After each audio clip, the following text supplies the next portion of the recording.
Dude, by the way, today I'm just going to blow you away with... It's the best synopsis I've ever written. Whoa! Welcome to Book Club for Movies, everybody, for the week of January 31st. I'm Ryan Miller, and Begin Again himself, Matt Amberg. Can we take that one back and begin again on that? No! On Book Club for Movies, where we watch one movie a week, and we invite you to do the same and then contact us by way of email at podcast@bookclubformovies.com or find us on Facebook and Twitter or Patreon, where newly we exist and beg shamelessly and shamefully. There's no, we don't discriminate. Nope. I think might be the theme Yes. for Patreon. For money. So we appreciate you if you're listening to this, money or no, but be the special kind of person. Be the one we appreciate just a smidge more. Just a little bit more. Just a little bit more. And the more money you add, the more we appreciate you. That's how... Look, we're in a capitalist society. Now this really feels dirty. I feel so good about it. Everybody. Capitalism. Hey, go check out the Patreon, though. I did post a neat little written piece about about Jalo and Last Night in Soho.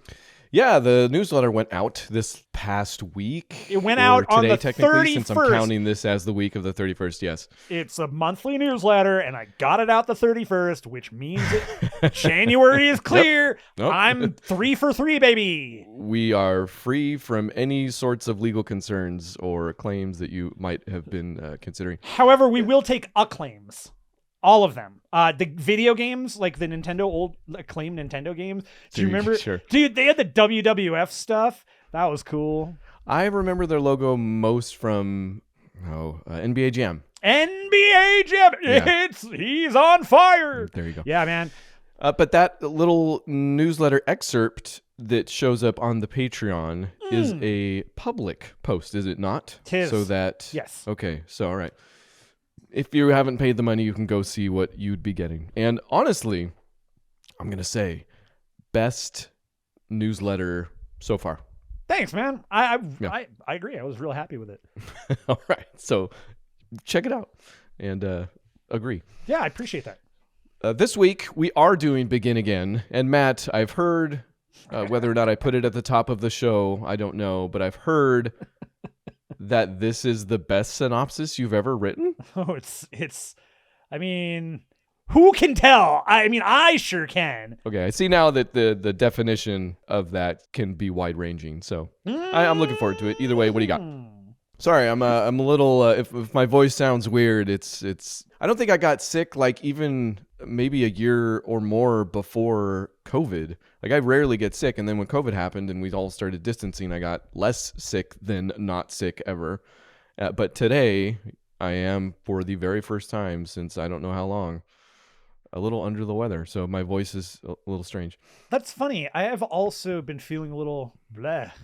Like more so than I have in a while. Yeah. Well, if I've said it once, I'll say it again. Our cycles are synced, and this doesn't surprise me one little bit. It's very good to know. Begin Again, coming at you an hour and 44 minutes, written and directed by John Carney, starring Keira Knightley, Mark Ruffalo, Haley Stanfield, and Catherine Keener. I can't do the purring thing. Oh man, say I thought you did, and then you ruined it. I was fully on board. Oh. Wow, that's good. I'll cut the other one out. Thank you. Here is your book club for movie synopsis for Begin Again. As a former top record executive is hitting rock bottom, a rock star's songwriting. Okay. Are there lots of plays on words in this one? Is that what makes it the best? No, it's not. It's not even that good. As a former top record executive is hitting rock bottom, a rock star's songwriting ex-girlfriend is playing that song that might change both their lives. Together they can begin again. Okay, that was pretty good, actually. No. Either version. I love them all. Fantastic. What a nightmare. Is this your first John Carney movie? I believe it is my first Carney. Okay. It's my first rodeo at the carnival. All right. Well, yeah. If you didn't hear last week's show, this came about because I rewatched recently Sing Street. Once has been one of my favorite, if not my favorite all-time romance of all time. Of all time, though? And I've long since known that I've been missing a lot of other works of his. So I've wanted to go back, and this was always maybe at the top of my list for as high profile it was. So I haven't seen it before. You haven't seen it before. We don't necessarily know what we're going into, although part of the reason I knew I wanted to watch it is because in John Carney I trust. So yeah, you trust in JC, baby. I'm curious for maybe a bit more of a history lesson. If you haven't seen Once, speaking to the viewer now, because I know you haven't, it's probably his breakout, and he does have some things before that reached varying degrees of independent success. There you go. Sure. Okay. But Once really broke him out, and that song really broke out, and I think really gave him direction in terms of filmmaking, because his follow-ups do very much seem to fall in that same vein. There's usually a hit song or two within the movie. The movie itself is usually saying something about music, but it also has some really cool relationships at the center that come out because of how, I would say, immediate his filmmaking is. Like, it still is very independent looking, right? So in a lot of ways, this is probably the wrong way to go about any sort of John Carney discography, because it's his most high-profile movie that he's ever done, I want to say, because I guess the history behind Once was that Glenn Hansard and Marketa Erglova were already performing as the group Swell Season. So Carney kind of plucked them out, and I think this is the other interesting thing about his movies is they often seem like collaborations more than, auteur pieces or something like that, even though I think I mentioned he very much has a signature. So he made Once for apparently 112,000 euros, so not a lot of money. Right. And even though he did 2 movies after that, which I also haven't seen, have you seen Zonad? Okay. Is it zone ad? Like the word, is there a hyphen? Yep, nope, spelled how it Is sounds. One word? I guess it's about a possible alien. I don't know. But he also made a movie called The Rafters, which I haven't seen. So Begin Again just feels like a follow-up to Once, in that it's dealing with a relationship and music, and again, these might also be in those other 2 movies. But at the very least, this feels like a follow-up in that he got $8 million to do it, which I don't know, did freaking Ruffalo and Knightley work for free then? Because that barely feels like enough to pay those 2 actors. They probably work for scale or something like that. Something. Yeah. I mean, this is even after Avengers, so I feel like Ruffalo could have been pulling. Well, but Ruffalo loves to do. Look at his Also his yes. filmography. That guy is Okay, all yeah. over the place, and so is Keira Knightley. They do not have a problem doing low budget or no budget movies. Like, They are artists. Yes. they like the craft a lot. Yeah, and I think that's what makes probably a lot of this movie, and certainly there are characters in this movie, but I'm getting ahead of myself. It's just, I think, a standout, especially for Carney, because he doesn't work with actors that are this big before and after. Like, Sing Street did come right after this one, and obviously I don't think, I know I hadn't heard of anybody in that movie before, but it's certainly not as High profile. as Ruffalo and Knightley, which admittedly was a big driver for me to when you're bringing this to me, and you've brought up Sing Street before or whatever, like you've brought up a couple of his stuff, his movies before, and I've looked at them and gone, yeah, okay, it doesn't sound bad at all. It just, I got to fit that in somewhere, and this was kind of for me. Okay, I legit just finished watching Silent Night, a month ago, and have re-fallen in love with how great Keira Knightley is. I just hadn't seen her in forever. I like her. She is effortlessly charming, like in everything, and especially in this movie. Like the entire moment, where when they first meet, where he introduces himself to her at the bar, the way she listens to him and just smiles and nods, like everything about her is perfect. Like you were just like, just the most charmingly wonderful, whatever you're going to say next, I don't care. I yes, you're right. She's right. She's the pro tag. Like, it doesn't matter. Okay. So since we're there, what do you think of the movie overall? Yeah, overall, man, I had one little like kind of hitch in the middle of it, and it it actually course corrected itself, and I was real happy with it. So it subverted my expectations in this one respect, but overall, man, I loved it. I love it. Cool. Rad. I was telling Beth, like, so she had passively been like, yeah, I guess I'll watch it, but she had to do something, so she wasn't really in the room with me.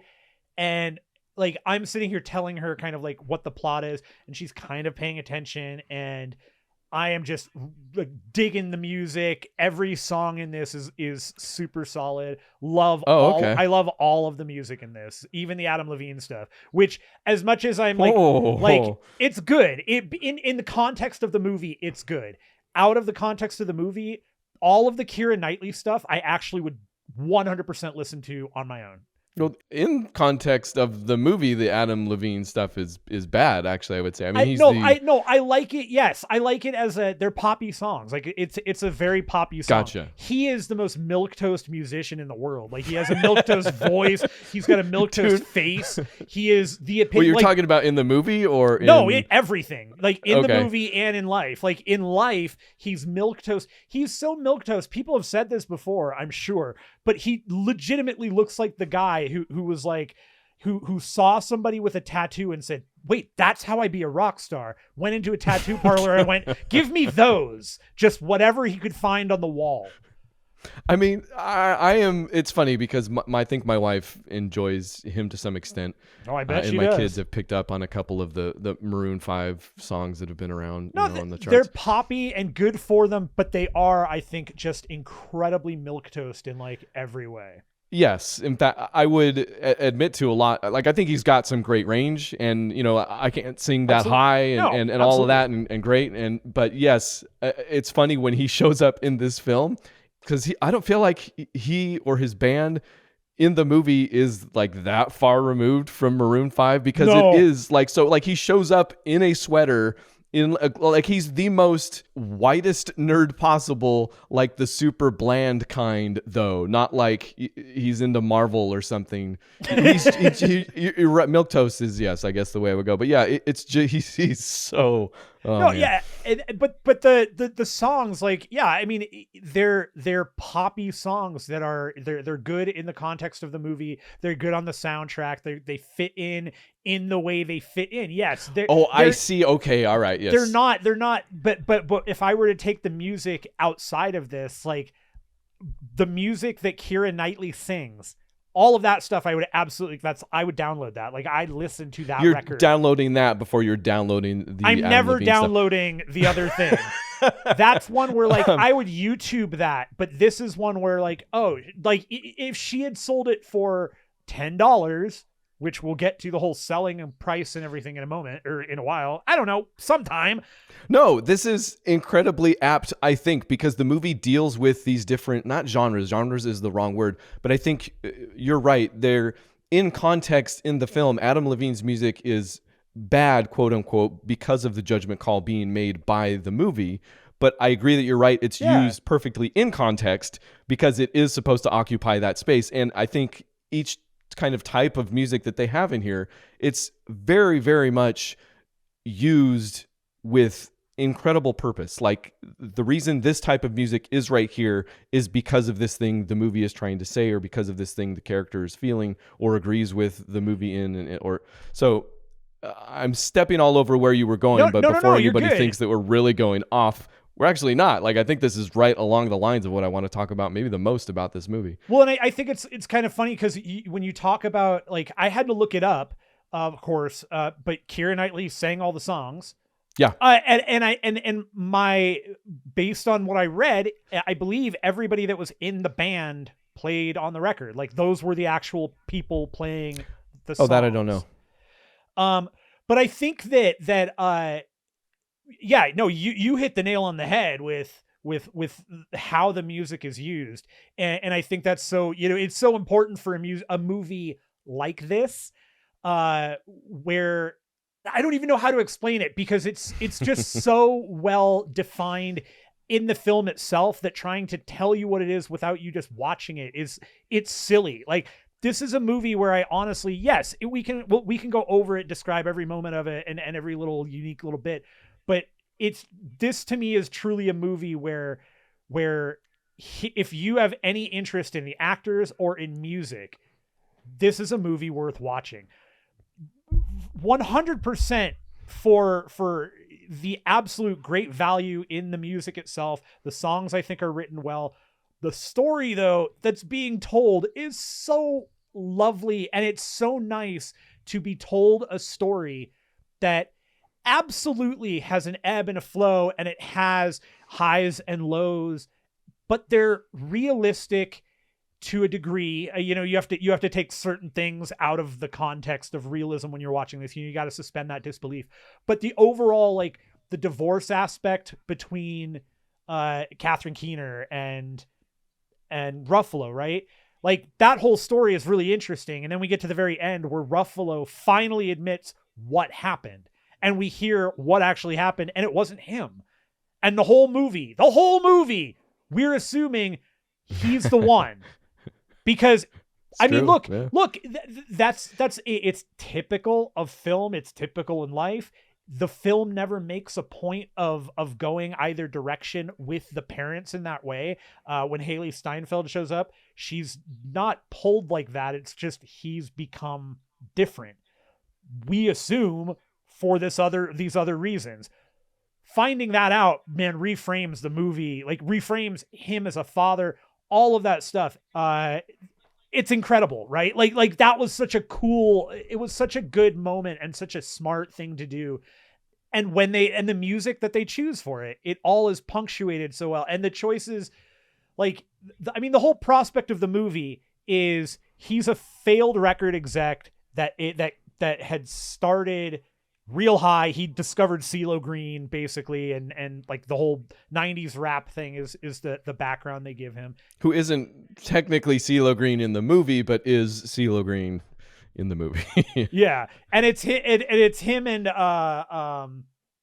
Mos Def, that are buddies and stuff. And I actually kind of like that too, that they're the way they played that relationship.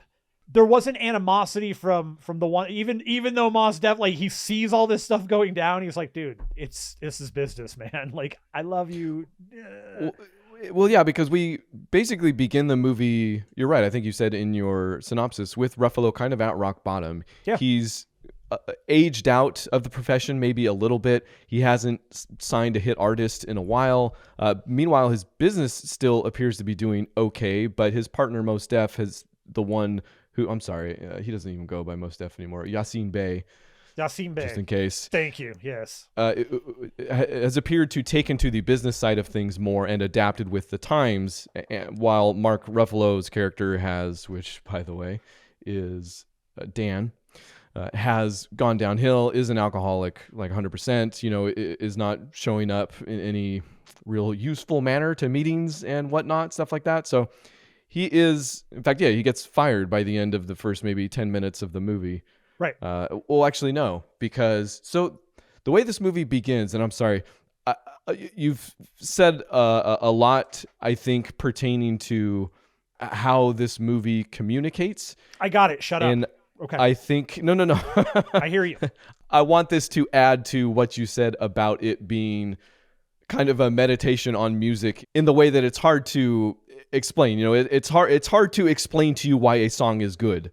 And there are plenty of good songs in this movie, but also it's hard to explain to you why this movie is good without explaining to you how the songs fit in anyway.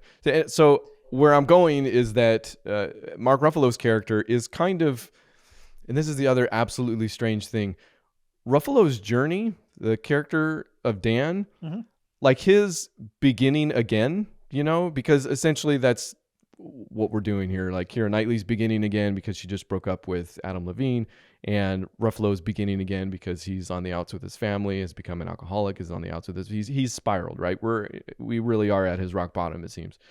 But most of his coming back happens in montage. Like, we don't get a lot of super character revealing or dialogue heavy moments where he comes to terms with the type of person he's become. We just don't get those. And At first, I was maybe a little turned off because the movie begins with Ruffalo meeting Keira Knightley. In fact, I got to mention this too. The movie begins with James Corden. So don't stop it. I had the same feeling. I did. You did. You texted me. You're like, James Corden. And I just keep going. He's not on there for long. I actually said if I had known, I would have vetoed the movie outright. All love to James Corden. This is the thing. In this movie, he's good. I hate it. I mean, in this movie, he's the quirky best friend. Like it's literally. But the thing is, that character needs to be there, and he's important in a variety of ways, because he does allow all the other characters to kind of work together. Without him, those little weird patches, like they can't travel, they can't do their stuff, and it makes it harder to be like, oh well, she can do everything, he can do everything. They need somebody else to fill those gaps, and he does it, shockingly well here. He's used the exact right amount. How about Correct. that? Yes. Okay. Let's go with that. But the movie begins with him forcing Knightley on stage. And at this point, we don't know why she's really depressed, but she doesn't really want to get up on stage and perform. But Corden forces her up there to the point where I'm like a little uncomfortable with the situation. I'm like, dude, leave her alone. Like, it's like, if it was mansplaining, it would be like the most abusive kind. He's not really explaining anything, but he's really forcing her to get up on stage. Yeah. So she does, and she performs in a lackluster manner, just in the fact that she's not into it, even though you can tell, whatever, it's a good song. And then we find out pretty quickly that we actually began the movie in media res, like the most low stakes in media res ever, quite possibly, because then we cut to Ruffalo and figure out where he's at with the business. And then after he gets fired from his partner's place, he goes on a bender and ends up at that bar already wasted as Knightley takes the stage. And then we get to see his kind of magical realism break where he hears the song, but he can also see the accompaniment happening. Like the instruments began playing themselves. Yeah. So to me, it was maybe the best, like, oh, they actually earned the in media res, whereas oftentimes the movie begins in the middle. I'm like, why? I don't, most of the time when that happens, I'm like, I don't know why we started in the middle, and I don't think you do either. This time, I think they did, and I loved it. But that's when they meet, and what's funny is I think their chemistry totally works, but in that moment I thought it worked because I thought they were both misanthropes, and they seemed to connect on that level, because he comes up, he's like, you're amazing, she's like, no, I'm not. And then they have this is actually where I was going if you can remember where this conversation started. They have a tiny little conversation about the place of music, and he not only has he kind of aged out and lost his way, but he's also fully bought in to the whole record executive life, right? Like, he's like, I can do this, and we can do it, and we can turn this song into a hit and all this stuff and blah blah blah. And she's like, I don't want that. Like, that's not what music is. Like, so she's the very much indie stylist, like into it as an art form, and he's very much commercialized and all that. And I thought the movie was going to be more of a meditation on that back and forth, and it really wasn't. No. In any vocalized aspect. It might be, especially towards the end, especially when I think that conversation continues between Adam Levine and Keira Knightley. But for the most part, Dan and his beginning again and his coming to terms with what is really important about music, although still from a producer standpoint, happens pretty much in montage, like in some pretty great montages. One, I think, is the set piece of the film. But for the most part, it's montage. And again, we need to explain more to Tilly what the montage is, but it's a montage of them creating this album, because he takes her to his former business and was like, hey, this girl's great. And Mos Def is like, I don't hear it. So he's like, fine, we'll do the album ourselves. And then they come up with the idea of doing it amongst all of the boroughs of New York, or just in different places, like in the city of New York, outside literally. Which I love. And that's where Corden comes in, and he helps them put together like a little studio, and and Ruffalo reaches out to CeeLo Green, who helps him with a couple of musicians. So they have some session musicians, and he finds a couple of others, and it's fantastic. Like the band they put together for the movie, again, I'm fairly certain that they're all musicians. I wouldn't be surprised. I don't know, but he did the same thing for Sing Street. Like all those kids in Sing Street, I believe, do play on the record. Yeah, and the music that they put together is terrific, and the way they choose to do it is like, you know, the first set piece that they do, they basically are in an alleyway, and they kind of set the band up in this alleyway, and there's some kids playing, and they go and bribe the kids, so the kids end up singing in the song, and it's great. Like it's a cool little montage, and in that montage, James Corden teaches Ruffalo how to hold the boom mic properly, which is funny because then throughout the rest of the movie he's like never doing it right again. He's like, he legitimately, like at one point he's like eating and like jamming it around or something. I thought, why did you spend time showing us him learning how to use whatever? But well, it either wasn't important enough to continue, or it was literally in keeping with the very DIY nature. I'm sure like they keep it pretty sloppy, pretty, you know, like independent, and it works. And it works great. And those moments that I think they're perfectly set. And I think that when you talk about how normally, you know, Ruffalo's change happens through these montages, it's not like a lack of story though, because we're getting that this is the perfect example of show don't tell. We're just getting it, and we understand that we inherently are seeing him grow, and we're inherently seeing Keira Knightley change as well. And I think one of the more interesting things about the movie is that I think that this is one of the movie, like I think it's partially also a meditation on where inspiration comes from, because like every character, especially when you talk about the Keira Knightley character and the Mark Ruffalo character, they basically become muses for each other, because the whole movie builds off of them building off each other, right? Like he wants to do this with her, she's like, okay, well what if we do this? Okay, well what if we do it that way? What if we do this now? And we're gonna bring these, okay, and this and this. And I think there's a meditation here, because we also then start talking about why Keira Knightley and Adam Levine originally were there in the first place in New York. They were there because he got picked up with her. She had written some songs with him. He performed songs, you know. So that's actually very important, because they weren't necessarily a duo. Like he did get picked up, and she was there to support and was also right. like, I'll lay down some stuff on the track as well. But it's not like they were necessarily a team in that way. She was still kind of occupying the background somewhat, right? Except when it came to a song that she wrote and composed as a gift to him on was it his birthday? It might have been. It's Christmas? his birthday. It was his birthday. Okay, It was an early. Oh no! It was a Christmas gift. It was Christmas. Yeah. It was a thing. Yeah, it was a gift to him from her. Yeah. That will be important later. But yes, they are there ostensibly to kind of watch Adam Levine's career take off or enter its next stage or whatever it is. And right. And he, at the beginning, it's, you know, of course, the Adam Levine character, we're going to see him go from zero to douche in a matter of mustache. I mean,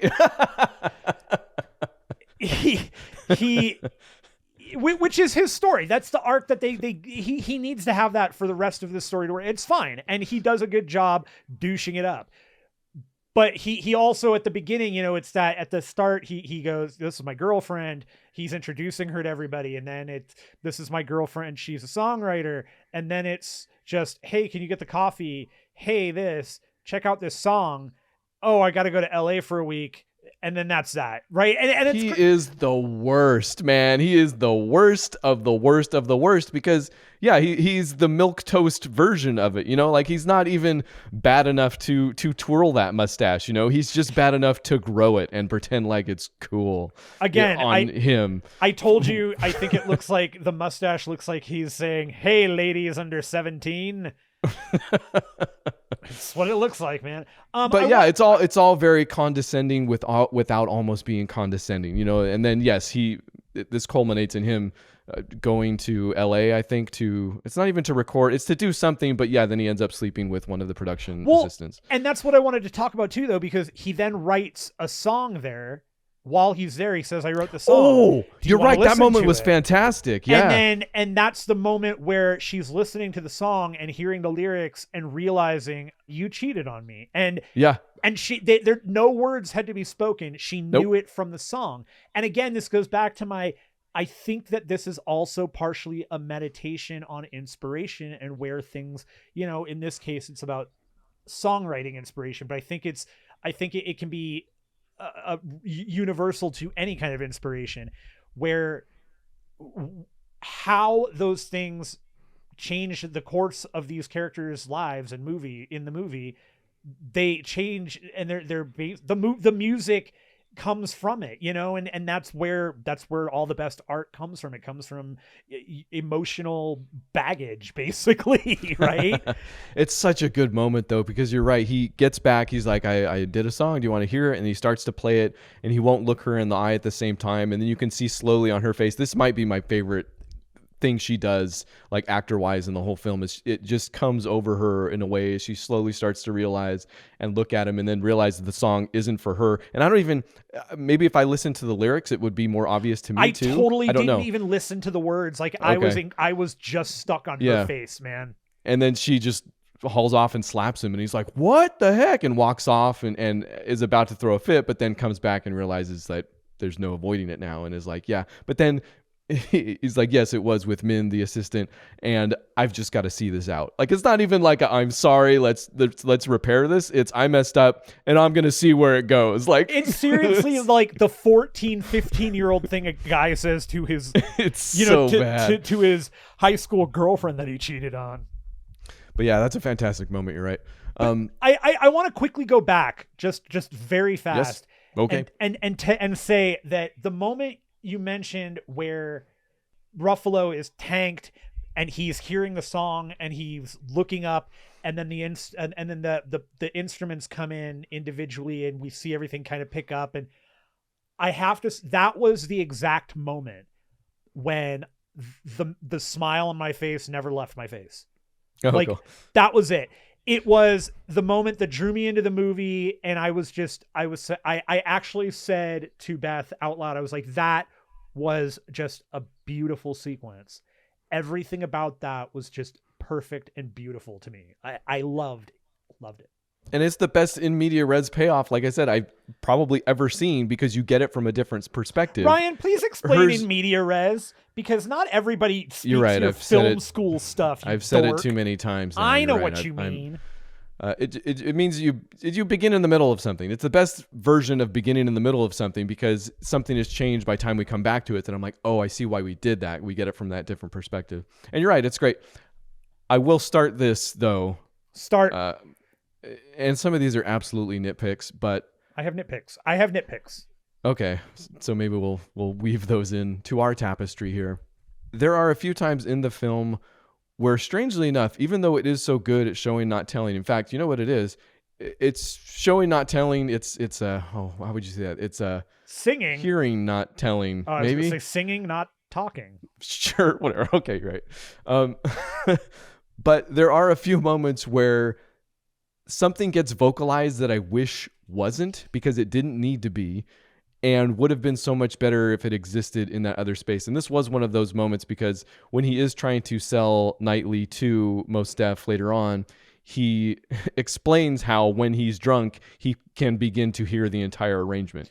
And Mos Def is like, what are you talking about? Do we all need to get drunk so we know what you're talking about then? And he's like, no, blah, blah. And they kind of brush it off. It's just that I wish he wouldn't have vocalized it like it's a superpower that he has or something, right, like, yes. Or even maybe he doesn't understand it so much as that. It was defining it that much was like one step too far. That's one of those things where if I actually can buy that part of the discussion, if and only if we're somehow clued into the fact that that's how like they got together, in the sense that like a bunch of the artists they found, he was like, oh man, but check this out. And he like Mos Def knows that he can just kind of like go, he can hear it.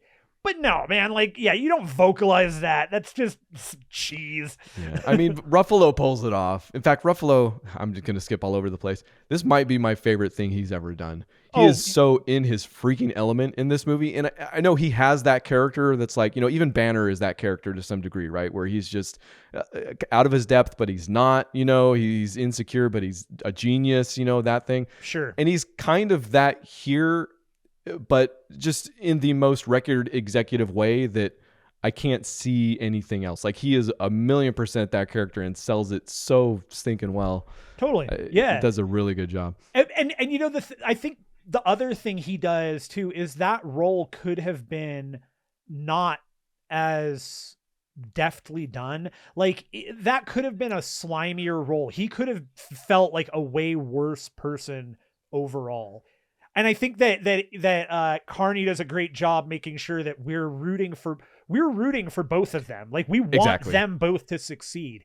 Now, I will tell you, the one thing that I did not like, and I'm curious how you feel about this, was the very clear implication that Knightley is starting to like fall in love with. You didn't get that at all from those. Okay. There are 2 or 3 specific moments where she's looking at him, and I'm like, and I actually wrote it down. I was like, please do not let this be a I love you thing.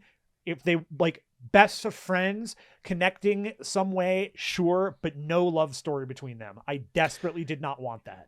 It is literally the hardest story to tell, I think, because 99% of the audience watches that, and that's what they want, right? That's what they're used to seeing. That's what's quote unquote right, and I will admit that I didn't know what the movie was going to do. Like at no point was I like, they're not going to go that far. I just didn't know. I didn't know. I was like, are they going to turn this into that? I don't know. So maybe that means it was walking the line pretty darn well. There are some glances exchanged, yes, but I knew the whole time that it shouldn't be that story. Me too. Right? Like at no point, like if they were going to get together, I would have been disappointed. Yes. Exactly. And like I can live in some of those moments where they look at each other and what does that mean? Like what exists right there? Because I think that is that's in a way, that's the relationship that we all want. Guy, girl, whatever, is that person that we do love, that we're in love with, but isn't our, spouse, isn't our significant other or something like that. Like that's freaking powerful. Like I love that stuff. And I kind of was going along the line with her anyways, thinking that this was her way of kind of recognizing that she is ready to like move on, like that she can begin again, Matthew. There it is. That's the title of the movie. Which I do enjoy better than the original title of the movie, Can a Song Save Your Life? That's funny though. Wait, that was like kind of almost in my it still shows up in some places. That was almost in my synopsis though. Really? Oh. I did say it's a song that might change both their lives. Hey, look at you. Coming up with the worst title for the movie. Also, okay, I do have I have a question. Okay. Keep going. Speaking of so here is actually, this is not a question. This is more of a statement. All right. To further prove out how much of a douche Adam Levine is, the character's name is Dave. He signs his texts. I have that in my notes. Me too. Oh my gosh. Here it is. Of course, he's the type of guy that would sign his texts. Also, he appears to not be that big if these are the venues. Oh, I guess that's getting into the later part. But yes, I was like, I saw that and I said, of course, he signs his texts. Yeah, mine says, why does Dave sign his text? It's weird when people do that. What a douche. Okay, you're right. You're not wrong. Since we're going with this still, I really think the CeeLo Green stuff could have been deleted entirely. I don't think that added to, like, okay, they go to him after they've already started making the album in the middle of the city and he's freaking rich. So number one, why didn't they just go to him to get money? Because also he's incredibly, like, he's like, I owe my career to this guy. I'll give him whatever he wants. I'm like, why didn't they just go to him to begin with to get this thing started? Like, it seemed like CeeLo Green wanted to be in it or something connected and they found a part for him. It just didn't, I didn't need him at all. Like, no, I don't disagree with you. However, I disagree with you. So I agree in the sense that could it have been taken out? Totally could have. Do I feel like it still adds something to the movie? I totally do. And I feel like it fits because I feel like it reinforces not only for us, the viewer, but it allows Mark Ruffalo to connect to who he was, which allows us to understand to a greater degree. Okay, yeah, no, this guy was for real. We saw Papers with CeeLo Green, which is cool. Like, that's a simple way of doing it, and it's all they really ever needed to do was, him with the Grammys or whatever, like in like a snapshot form. Sure, it totally works. And that's what I'm saying. Like, I got like the presence of CeeLo Green and what he meant and all that worked without ever going to his house, especially like it does. But finding out he had so much money. And it does. But I think there's still something also powerful there in terms of him being able to physically go see the person and in that state remind himself and be reminded and go, yeah, I can count on this person. Also, he takes Keira Knightley there, and that's kind of like, okay, yeah, we tried to get this record done. I took you into a record exec. I bombed that, but I still am real. Here's more proof. Look, I'm for real. Yeah, but I'd yes. I understand what I you're also saying. feel like that was not needed, but yes, I got I'm you. just saying I think it fits, it works. I don't have a problem with it. If it weren't there and I never knew about it, wouldn't matter. Yeah. I think that's what I'm saying too. Yeah, I don't dislike watching her walk around CeeLo Green's house and watching CeeLo Green be CeeLo Green. Like it's fun, and at one point it becomes a road movie. It's almost another montage. Like he's just taking her to all these different places and they're bonding. It's another bonding thing. Anyway, and it's great. I like seeing a friendship blossom. Yes. Okay. So here's a bigger bomb then. How about this? I don't know if I really dug her music all that much. But it's not that it's not my thing, because I would argue that a lot of the songs from even Once or Sing Street aren't necessarily my thing, but I do own those albums, So don't be a coward, buy the soundtrack and then fall in love all over again. Here's what I think it is, and this might be the biggest bomb that I feel even worse about, because you're right. What am I just always crapping on Keira Knightley? I don't know if I'm into her as a performer in this way. Okay. And I'm like uber sensitive to this. Like I've been to a lot of concerts. I've seen a lot of movies about musicians or concerts. And to me, they rarely work. Like maybe even 90% of them to me at some point look like an actor trying to look like a musician at some point. And it can be awkward and cringy. And I tried to think of movies where I thought it was done right. And I literally could only come up with Green Room, even though I'm sure there are more.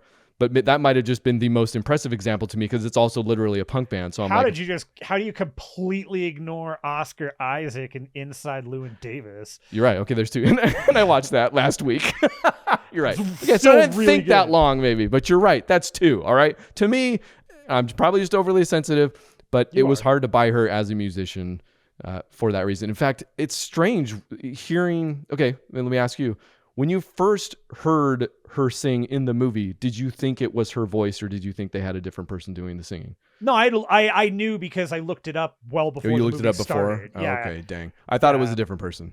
I was surprised to find out after the fact that it wasn't. Look, I mean, I don't know. I don't know how great her voice actually is. I don't know, but for what it was there, I think I will say this.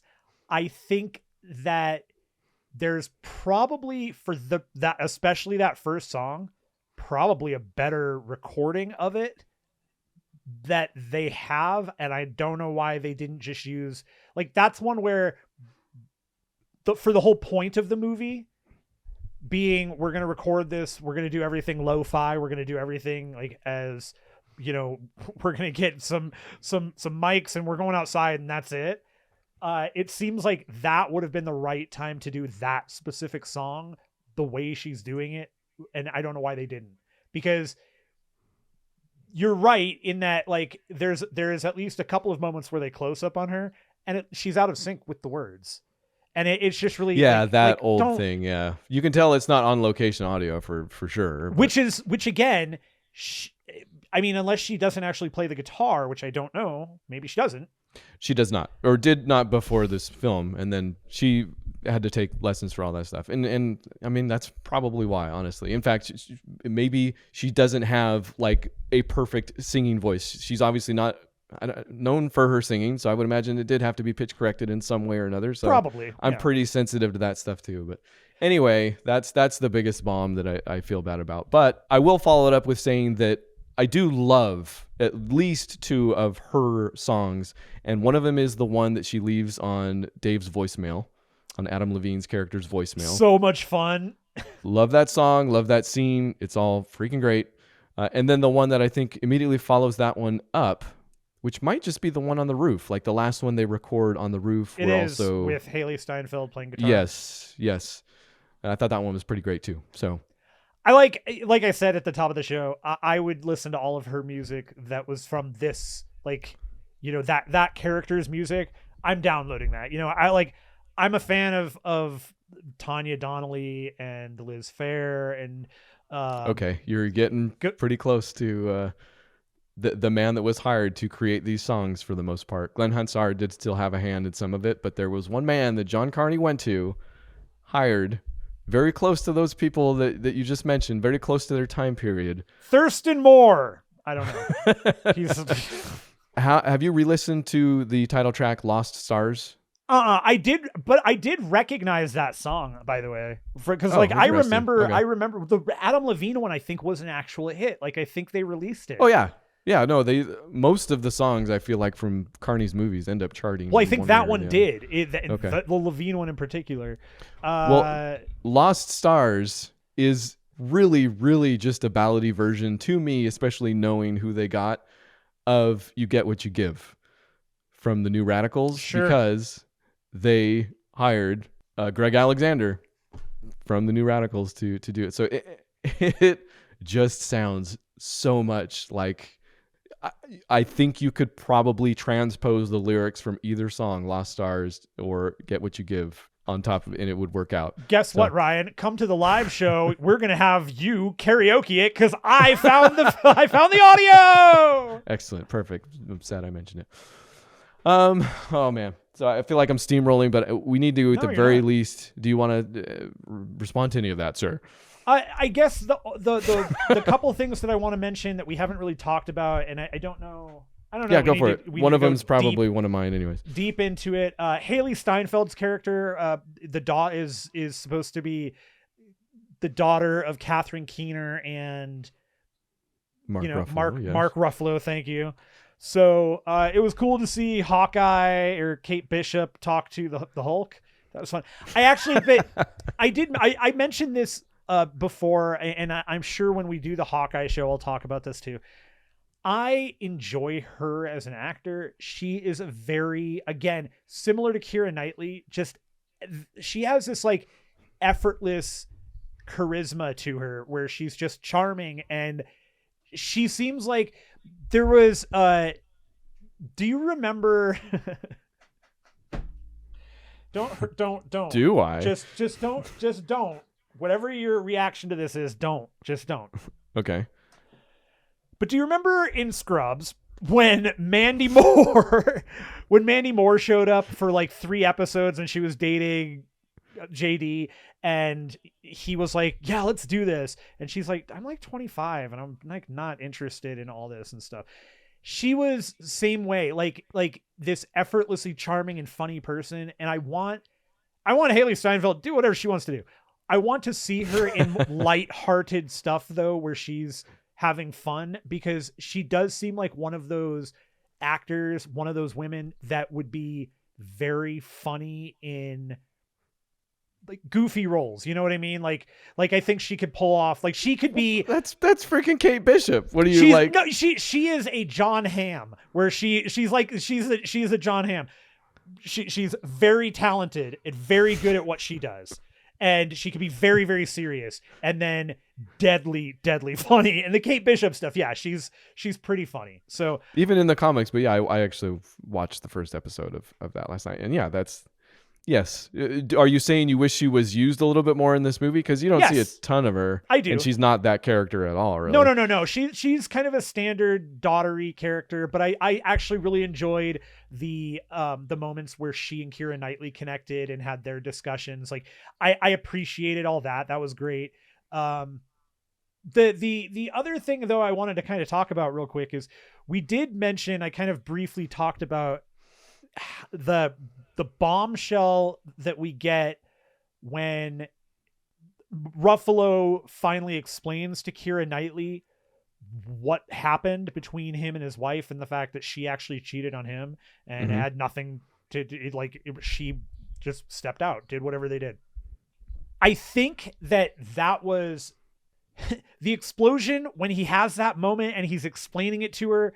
There's a 0 to 60 thing that happens real fast. It's a little forced. Really forced. And I felt like it was just too fast. Yeah, it was too forced. And it was one of the harder parts for me to get into and like kind of, but I was happy that, okay, they just wrapped it up. They were like, because what I didn't want was, they dropped it and wrapped it up in like less than a minute. Yeah. I didn't want this movie to follow those same tropes of, okay, now here's the part where they break up, and he's not going to produce her album anymore, and she's going to have a thing, and nope, expectations subverted again. I mean, cut. If anything, I could see this being John Carney's version of also being tired of that. Like, okay, we have to do the part where they're at odds. Boy loses girl, whatever. And right. Boy, this is maybe his abbreviated form of boy loses girl, because he goes 0 to 60, and then she kind of follows him, and then it is a little forced, and then she kind of just hugs him on the corner, and then they have a normal, like, they're back together essentially, and they have a normal talk about it. So right. That might be his version of also being tired of that, which I guess if I had to choose between the two, I would choose how it was done here instead of they're apart for 10 minutes or whatever it is. It was very jarring, and probably because I'm not used to seeing it. And then that also does kind of lead into it's an interesting ending too, because he does forgive her and they get back together. And so he gets to begin again. And again, he gets to begin again twice. He gets his job back, and then he gets to begin again with his relationship. Whoa. And Keira Knightley is like, all right, $1. So okay, so yeah, where was that? I don't know. It was just weird, okay. Because again, subverting too many begin agains. Is that what you're saying? It's a movie that again subverts my expectations, because we talked about this, but like, it's the first I expect both of them to get together. I expect, Knightley and Ruffalo, we're going to get together now, because that's like, it seems like that's where they're going in certain direction, and then they don't. Okay. So you did kind of expect that to happen at one point, yeah, because she gives him that look, and then it just doesn't happen, and then I kind of got the, okay, this is more of an unrequited thing, or it's because he's not looking at her that way. Like, I never at any point really think he's looking at her that way. To me, he's still, and the ending proves this out, he's more lost than anything, but he had no interest. Like, he still wants Catherine Keener. He's had all this time to step out on her if he wanted to. He had no interest in it. That's like, she left him. Other way around. And none of that makes sense until we know that part of the story, which is like, well after. So right. He never moved on, obviously, and it wasn't, right. Yeah, I got you, so he forgives and forgets, and that's again subverting the expectations, because he does go back to her, and that leaves Keira Knightley, who ultimately is happy now, kind of being on her own, and I think she is. I think that at the end of the film, for her, she is just comfortable being herself, and like, now she has kind of succeeded in doing what she wanted to do on her own terms, and now she can just move on, and she's ready, like, she can begin again. Yeah. Thank you. Yes, I think to get there, I'm going to go back a little bit, and then we'll get back there again. You know what, I love it.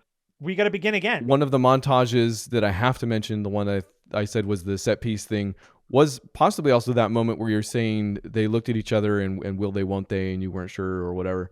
But it's when they're out on the town, and he kind of, in fact, saying this out loud now, I wonder, he explains to her that the way him and his wife fell in love was they basically put a splitter on their iPod or whatever. It was a CD player. It was their Discman. CD player, and they both listened to each Jeez. other's playlist while they walked around town. And then he does that immediately with Keira Knightley. And this is actually another moment of something that gets vocalized that I wish wasn't.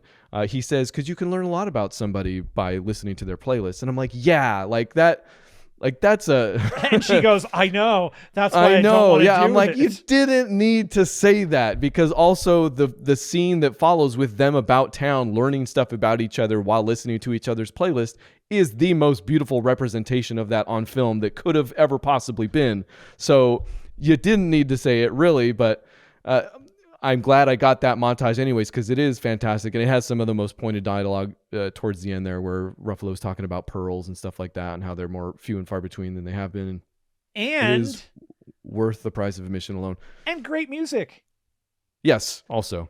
Yeah, in fact, one of the bits that he says, because she's especially embarrassed by the song he's about to play, and it turns out it's As Time Goes By, the song from Casablanca, right? Play it again, Sam. Yep. So that like super classic tune is going on while some BMXers are, going about, or skateboarders or whatever it is so on the much. town. And he makes that statement that music gives banality meaning. Right? He's like, all these banal things, and the fact that they're listening. And to me, it's extra special that it's coming from, that song from Casablanca, one of the most famous movies, possibly one of the most famous songs. It is literally one of those instances, and maybe even a more heavy-handed one, but, given films back then, of, yes, the music adding so much to a scene. What would that scene be without that song? History would have been changed. This movie would possibly be different, so Totally. it's a great set piece to the film, I think. I love it. I'm a huge fan of it. I thought it was beautiful. Again, you're right. The dialogue, the music choices, and it is just expertly put together too. This is the ideal New York we all want to visit with our significant other. Like, that's like what I want to do with my wife, and I want to go to New York, but I want to go to that New York. You can't go to that New York. You're going to get shot and stabbed or whatever. I don't know. But if you're listening to music on your headphones while you're in, like, that makes it that New York, I think, is part of what he's saying, right? Unique New York. You're unique, you New Yorkie. But I love that, like, because it does that very explicitly. It's like, here's the most beautiful version of New York you can have is take a playlist with your, and I don't even think New York. I think that's just his way of saying, here is like the most beautiful thing you can do. Take a playlist and some Splitter and go take a walk. Just go. Yeah, go. I think that's absolutely right. In fact, I would be curious how ridiculous any of our New York stuff sounds to any of our New York listeners. Hey, I gotta tell you this much. Oh boy. Hey, no. I got a pizza here. This is Come grab a slice. Part of, I think, what you were getting to about where Keira Knightley's character ends up, because she does eventually reconnect with Dave, with Adam Levine's character. Dave. And in fact, it's great. It's after their rap party, after they've completed the album, and she spent all of her time with her friends. She finally texts them, okay, let's meet up. Like, it's obvious where her priorities are, and they are, perfectly aligned. But they do meet up again. And in that, he's been on the road, and he's done a new album. She's like, oh, what's the title of your album? She's like, on the road. And she goes, like Kerouac. And then there's a moment where, like, it skips a beat where I'm like, he doesn't know who that is, does he? But then, like, you might. But it's a great exchange. It's some great performances. But after making fun of the title of the album and him agreeing, you're right, that's a stupid title, he plays for her his version of that song that she gave him for his birthday. And boy, oh boy, her reaction. Oh, it's heart-wrenching. Like, and she says, like, why? And his reasoning is, oh, you got to hear it. There's so much energy in the room. And she's like, well, why did you do that? And he said something like, because I want it to be a hit. And she's like, why did you want that? Like, all of this stuff that obviously, the people that have bought into and are like, yeah, why wouldn't you? Like, this is the normal culmination of writing a song, is that it becomes super popular, and like, what's wrong with any of this? And I think maybe the most forgiving thing he says is, because music is meant to be shared, I want to share it, which isn't untrue, right? Sure. Sure. And I think this might figure into what you were saying about the inspiration stuff, because I didn't necessarily get exactly I get what you were saying, but I don't It wasn't something that came to me in viewing it when it comes to inspiration and stuff like that. But I think I got the same thing by what I'm about to say now, because he basically has his own interpretation of this song, and she's hurt by it, and she's like, please don't ever perform it that way. And he's like, okay, whatever. And then they split up, and then he says, I'm going to have a concert, please come to the concert. And he makes some promise to her, I can't remember what it is, but I believe her parting words are, just please don't perform it that way. And they part ways, and she has to make the decision if she's going to go to this concert or not. He texts her one more time, and yes, she does end up at that concert. Loved this scene. It's great. Loved it. Well, because it also harkens back to that thing I was saying at the beginning where Corden forces her to get up on stage, right? And I'm like, oh, this is abusive. Well, he basically does the same thing, except he does, there's a guitar on stage. He's like, I wrote this song. This is very special to me and another person. He's talking to the crowd. And if she's here tonight, I hope she'll get up here and play it with me. And he begins playing the song. And at first it is her version, very downplayed, pretty personal or intimate. But as time goes on, it transitions into the version that she asked him not to play, essentially. So not only is it's perfect for Adam Levine's character because it is that most passive aggressive, but yet even more abusive than what James Corden was doing version of, hey, get up on stage, play this song that you gave to me. Yeah. That is your song, or that at best was our song that I've now given away and bastardized, and on top of that, get up on stage to play it the way you don't want to play it. Right. Compromise everything about you, right? Which, even if he doesn't understand that, I don't think he's malicious, right? I just think he's stupid, and he doesn't. Even if they have differing points of view, he doesn't understand, what she's trying to communicate him about where maybe, okay, and speaking of inspiration, where a song comes from, what it means, what it can mean between two people. And I wish I knew more, because I think this movie, on the whole, is saying more about music than I can even parse. I think so too. And I think it has a point of view, obviously. I think you haven't even talked about a whole bunch of stuff that I picked up on. Yeah, right? So I think it has a point of view, and I think it sides with Keira Knightley in its point of view, Keira Knightley's character, in that music has its place, especially certain songs, and are meant in certain ways, because also in the post-credits, during the credits sequence, I feel like you wanted to talk about this as well.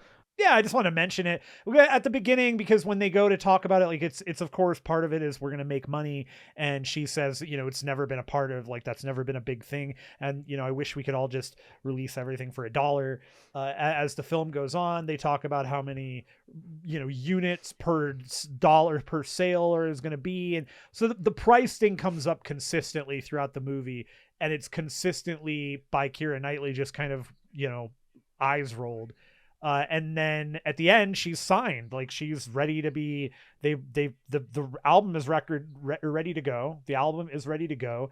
They've sat down with the record execs, including Mos Def's character, and who's, again, his name isn't Mos Def. We shouldn't call him that. Yassine Bey. And basically calls them out on why are they going to be taking so much of her money out of. You're like, we recorded everything. We already have the album. It's done. Why should we give you, $9 out of 10? That's true. We skipped over that. Yeah. They're like, we sell the album for 10, you get $1. And she's like, I did all the work, especially since they're bringing to them a finished album. Right. Yeah. Right. And so that it's kind of left there. And then at the end of the movie, we're given the credits. And while the credits are rolling, Mark Ruffalo is helping her set up her store to sell the album for $1. And she does, and it goes out, and he goes into work, and Mos Def is like, hey dude, I'm sorry, Yassine is like, yo dude, did you know about this? No, I didn't know anything. And it's like 2,000 copies the first night. Yeah, it's 10, almost 000. tossed off, but 10, it does 000. perfectly fit. Oh, sorry, yes, 10,000. And he said, $1 for a book. Yeah, so I think the movie obviously has something to say about music and where it belongs and what it's worth and what it means. And to me, that is the reason to see it. Because I would still say even once, probably even Sing Street are better movies. You'll have more fun. But I do love everything that was put into music and what it means and all that in this thing. It's totally worth seeing still. I agree. Loved it. like I said, had a smile on my face throughout the whole thing. I liked a lot of the music, all the music really. And yeah, I mean, I think that this is a movie that talks about inspiration. Like I said, I think it talks about the importance of music in general, the importance of how music, I mean, this is, I think it sounds like his movies all have the common thread of out of music is the one thing that culturally binds everybody, right? Like what else binds us outside of the humanity of being, a species? Like there's very little that binds everybody together, but we all know music. Every culture has music, and music is for everybody. I don't know. Yeah, this movie is made by somebody that absolutely understands that and believes that. Yeah, no, I'm with you. 93 stars out of 93. Excellent. So go watch Begin Again and Once. And are you gonna? In fact, that's a good question. Are you going to go watch Once and Sing Street now that you've had a taste of the carny? I may watch Once because you've it's your Definitely. fave.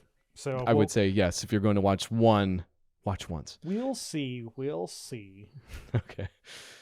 And then email us at podcast@bookclubformovies.com or Facebook and Twitter, Patreon, etc. Matt, do you want a bad trivia? I was really hoping you were going to have one. Okay. I know we're going slightly over, but it's okay because it's a quick trivia, but it's also one of my favorite bad trivias ever. Here it is. IMDb sponsored, created, supported bad trivia. Keira Knightley and Mark Ruffalo were nominated for Best Actor and Actress in a Supporting Role in 87th Academy Awards. That's how it's spelled. But not for these roles. Trivia. Thank you, trivia. Holy crap. Why is it here? Phenomenal. When I can't say anything more than phenomenal. Okay. So that's going to be it for today. I'm sure we had movies we could talk to if we wanted, but I'm sure we will talk about those on the live Cow Volleyball episode that will be coming up, I don't know, a couple weeks or so. So stay tuned for that date. You can find them all on Facebook and Twitter where we talk about that type of thing. And we'll see you next week. For Matt, I think I know what you want to do. I think I want to do it too. That might be a song by either one of two people in this movie. Do you know what I'm talking about? Galen Zemeckis. Yeah. I was thinking by Ice-T or Ice Cube. Have they ever been in a movie together? Yes. Since or before? Yes. Or after? No, this is the only one ever. You're saying yes and nodding your head, and if I interrupt you enough, I can override that. You got it. So Trespass then, huh? that pregnant pause there was not on purpose. The 1992 Trespass. Walter Hill, baby. Love me some Walter Hill action. Oh, the director, yeah. The director, what else did Walter he do? Hill. Walter Hill's the man behind Streets of Fire. He created a number of the characters for Alien. Southern Comfort, an amazing movie. Johnny Handsome, fantastic film also. But maybe best known I see it now. known for The Warriors. Oh, I didn't go far enough down. I was going to say 48 Hours, but you're right. The Warriors is down there too. Okay, Walter Hill, great director. This is a fun movie, man. Written by the writers of Back to the Future. Yeah, Bob Gale, Robert Zemeckis. The Bobs. Yeah, the Bobbins. Yeah, which Bob does Crispin Glover hate? I'll give you a hint. Probably both, actually. Yeah, actually, probably both. So come back next week for Trespass, the 1992 Trespass. It's not the Nicole Kidman, Nicolas Cage movie. It is not. I've never seen it before. Have you seen it before? Yes, absolutely. I grew up on loving this movie. 12 years old, baby. We'll see what I think then. You're going to love it. Next week on Book Club for Movies. See you. Bye. Bye.